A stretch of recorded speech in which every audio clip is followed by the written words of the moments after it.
say a few words about our institute and what we do to understand what our goals are.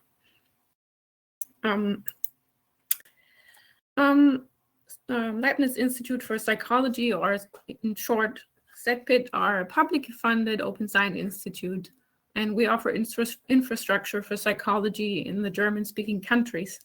So mostly for researchers, but also practicing psychologists, for teaching, and we also have information for lay people interested in psychology. The most well-known service is probably the PSYNDEX database. It's a reference database of psychological literature and also diagnostic tests. We have both scholarly literature and selected popular science materials. What we're trying to do is develop a new cataloging software and also a new search portal where we expose the data from PSYNDEX as linked open data, modeled in BIBFRAME, and also to add more authority records than we already have. A quick outline of this talk is actually two parts. In the first part, I'm going to go into more detail about what we're trying to do, what we have now, and how we're going to get it. And the second part is the BIBFRAME part, when we go into more detail about some solutions we found for specific psychology-specific problems and modeling issues. Let's start with what we're trying to do. We need a more modern and stable cataloging software that is more maintainable right now. And we're calling it PSYNDEX 2.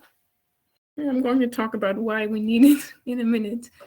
We also want a new search portal, web search portal that offers users a way to search our PSYNDEX data in the way they're expecting from commercial search engines, while being non-commercial, public, and open, but also more detailed with more high-quality indexing. And we're calling the new search engine we are trying to make PsychPorta. And finally, our institute has an open science mission. So we wanted to publish our data from PSYNDEX as linked open data, so it can be reused and recombined and is interoperable. We also wanted more authority records so we can bundle publication by contributing parties. So authors and editors, organizations, affiliations and publishers, places, conferences. And finally, we needed to model our publications in a way that bundles different versions of the same work so people can freely choose which one to access. And this is why we use BIBFRAME working instances model. And we also wanted to integrate some services we also have into our linked open data that are currently in separate silos.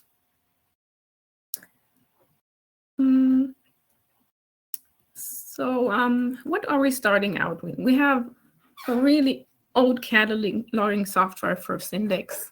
It's a quadra-star system. I don't know if anybody knows it. And it's decidedly not based on Mark 21, which led to some difficulties. And we have an ancient user management system, data models, file formats, and database structures that keeps causing problems. And anytime we needed changes to be made, we needed to pass it over to an external company. So the turnaround was really slow. We also have two products and services we wanted to integrate: PsychAuthors, our existing database of author profiles, which will be authority records in the future, and PsychArchives, our domain-specific repository. And we also have PubPsych, which is our old existing web-based search portal. It is getting old and has limited reusability of data, and it's getting hard to maintain by now.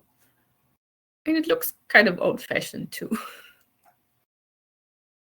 We also have some specific requirements for our cataloging and indexing, because we catalog and index in great width and depth.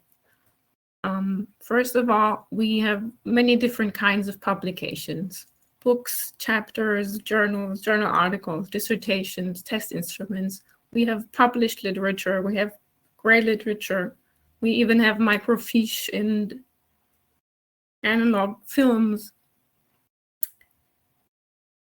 So we needed to model all of this. And we also index very much in depth in psychology-specific ways about topics, classifications. We define the study methodology, the study population. We link pre-registration and research data. But how can we get to where we want?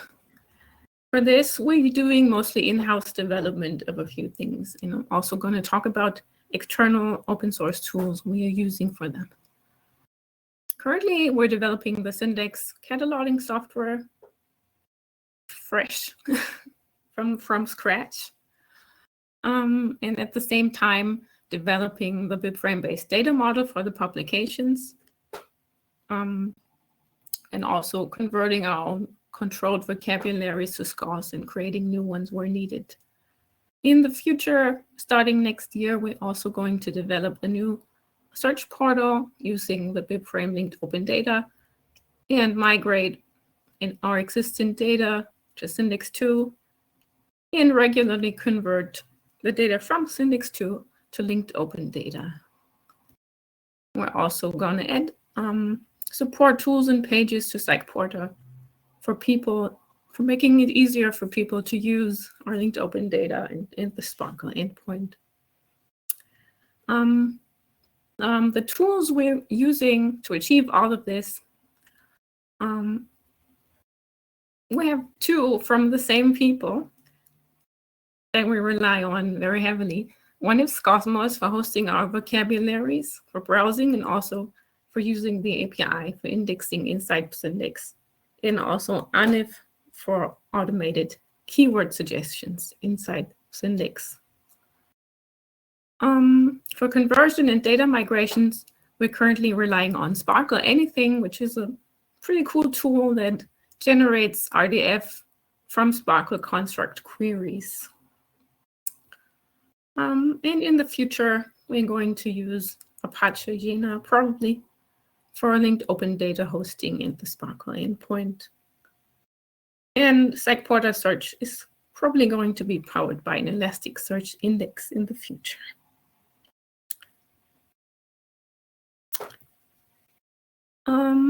This concludes the first part, and I'm going to talk a little about BibFrame now, or a lot. Some issues that we stumbled upon that we found difficult in how we solved them. So author contributions and positions, first author, last author, affiliations, etc. Our specific keyword indexing, how to model parts of wholes and parts belonging to serials, using an example of a journal article. Describing isness, meaning saying this is a journal article in some way, and also how we're modeling journals or serial publications in general. And finally, I have a few points that bother me about BibFrame.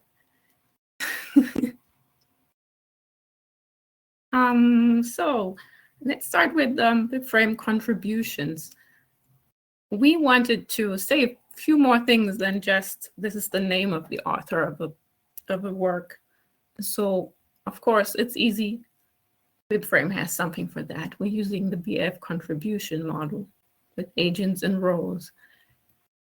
But we also wanted to say the author at the time of publication was affiliated with a specific organization. For that, we're using the MATS RDF ontology, which has properties and classes to model affiliations, email, addresses, etc. Author position in sequence was something we had to do ourselves. So we created a new property, a subproperty of qualifier and schema position that just has a number 1 to X. And also a BF qualifier that it says first, middle, or last author.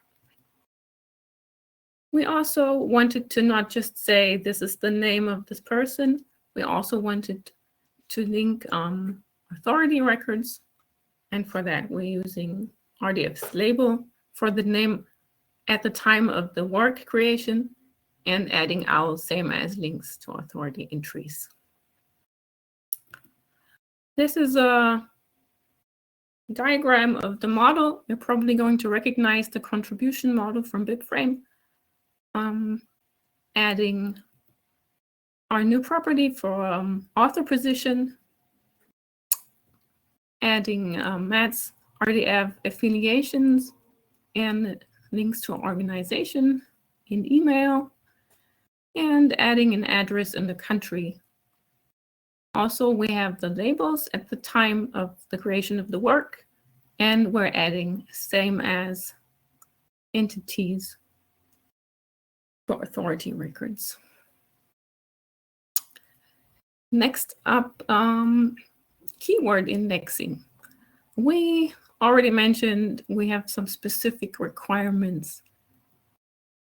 In particular, we created several new classes and subclasses of BIBFRAME and BFLC classes. First, we needed to say this keyword is weighted. It's more important than the other topics we have in this work.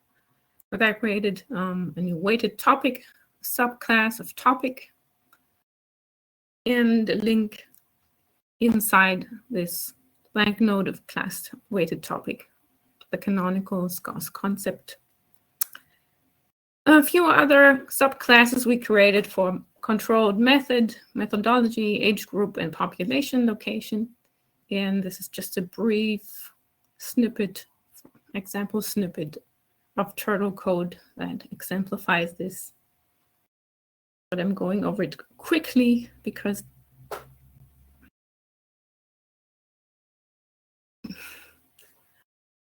the time is running out, I think. Next up, parts in wholes and serial relationships, especially in journal articles. We find that relationships from the part to a whole or to a series should be between instances.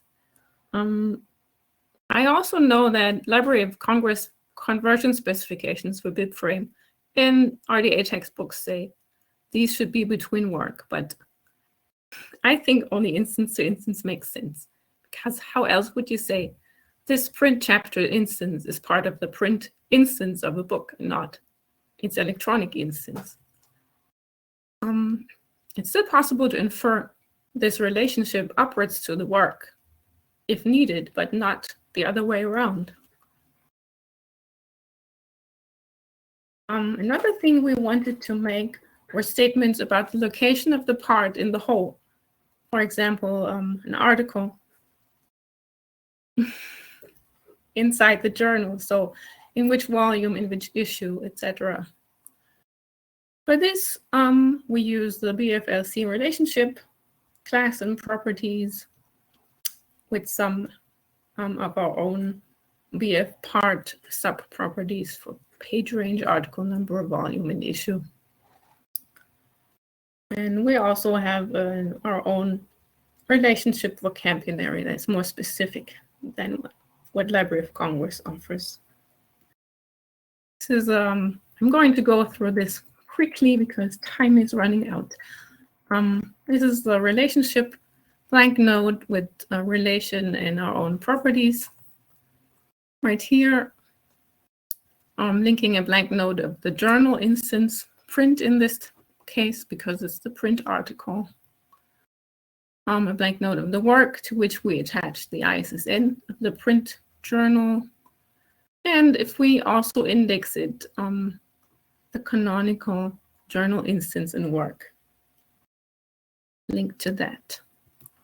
And we duplicate the whole thing for the electronic version of the instance of the work, adding a DOI for the electronic version and an article number, and also another ISSN for the online work of the journal. Another thing about business. How can I say something is a journal article or a book? Something that we call bibliographic level or publication type in PSYNDEX. We didn't find something for that in BIBFRAME, saying this is a component part and this is a standalone thing. Again, we argue something like this is an instance level statement because the work may appear in different kinds of instances, the same content in a journal or in a book. So we're not attaching this to the work, for example, as genre form, because we reserve that for something else. Leader 07 in Mark 21 is also called bibliographic level and seemed promising. It also has monographic component part, but unfortunately, this part of Leader 07 wasn't ported into BIBFRAME or into the issuance vocabulary used at the Library of Congress. So we had to make our own. We developed an extended mode of issuance vocabulary that includes at the top single unit and multiple unit, so we can still be conformant with 3R RDA mode of issuance that can only say single unit or multiple unit.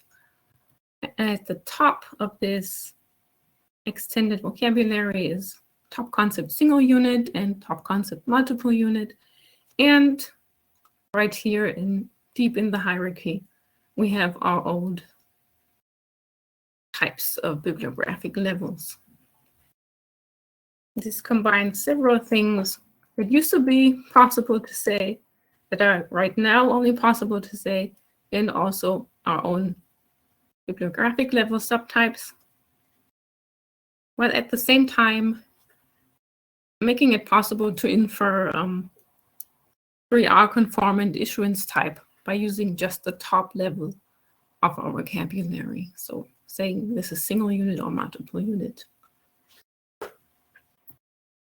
Okay, journal modeling. I need to be quick about it. So modeling journals is tricky because one journal is actually one or more versions, print, online, etc., memlocked pair of works and instances. Library of Congress has started to use BIBFRAME Hub to link all the works of a journal and link between these works with other physical formats. And also we found ISSN ORCAS for the linked data, a different model that is kind of similar, but we're using parts of those, especially a hashed ISSN L blank node to link from the works of each journal. Putting it all together, we have a hub that collects the work of both versions. We have the ISSN L linkable to both works. We add the instances. We use other physical format between the instances. We add media and carrier, key title to the works, ISSN to the work, extension plan and frequency to the work, and issuance multiple unit. This is wrong, by the way. It should be instance. Okay. Finally, this is just some airing of grievances we found in BIBFRAME. You have to know Mark 21 to understand BIBFRAME, and we didn't. We started out with star XML, which nobody knows. And understanding BIBFRAME and everything connected to it required studying not just the BIBFRAME class and properties, but also the Mark to BIBFRAME conversion specs and scripts to find which mark field there used to be in going back to the mark documentation to find out what it actually means. And also we needed to check many reference implementations from SWIP presentation slides over the past years, for example. So thank you. And also Library of Congress linked data. In the end, we often feel, yeah, this is the last slide, that BIBFRAME often feels underspecified, saying use with work or instance. And of course, I can decide I do what's best, but the results won't really be interoperable. Another thing, BIBFRAME is still kind of mem-locked. But we wanted to leverage work and instance separations and wanted to know where to put what. Sometimes we're told where to put what, but the decisions seem arbitrary and we disagree with them, like part-whole relationships. So this is it. What we talked about in summary, and a link to a GitHub repository. Thank you so much, Tina, for your talk. Super interesting. All the BIBFRAME questions just came in. So we have questions from the audience. Let's start with the question that came quite early already by Yamo. What would be the difference between the authority files at PSYNDEX 2 versus GND, which is the German national authority file? Well, first of all, we only have psychologists in our own authority file. And we're also, of course, linked to DMB profiles if we have them, if they exist. And we have some more extensive data if people want to add it about themselves, like professional history, etc. There's also a question by Ben. What made you want to create a system from scratch? What systems did you consider and what was missing from them? I can't speak completely about this, but we were not satisfied with the old system. And we had these very specific needs that needed specific fields added probably for most off-the-shelf software. So I think it was decided early on when doing this in-house. Then we also have a question by Jakob. I'm curious about whether or how they do data import, as how you do data import. Collaborative or copy cataloging seems to be the primary reason to stick to Mark. I'm not sure what you mean by data import. I guess from though you have the data already in your catalog, right? I mean, it's the migration. Migration, I think it's meant. Mm-hmm.